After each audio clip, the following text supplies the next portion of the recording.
بسم اللہ الرحمن الرحیم۔ السلام علیکم۔ عید الفطر 2023 کب ہوگی؟ بڑی خبر آ گئی۔ 2023 رواں سال کا پہلا اور بڑے دورانی کا سورج گرہن کل ہوگا۔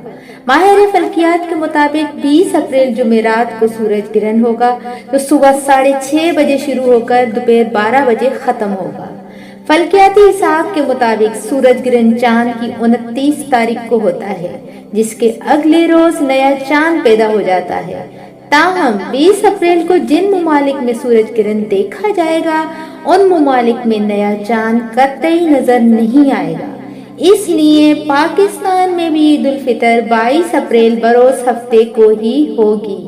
ماہرین کا کہنا ہے کہ سورج گرہن کے منفی اثرات کی وجہ سے پاکستان سمیت دنیا کے کئی ممالک میں موسم بہت خراب رہنے کا اندیشہ ہے۔ آفات، حادثات، زلزلوں، مٹی کا طوفان، آندھی، بے موسم بارش اور ژالہ باری ہو سکتی ہے۔ اس لیے تمام لوگوں سے گزارش ہے کہ حفاظتی اقدامات کر لیں۔ شکریہ۔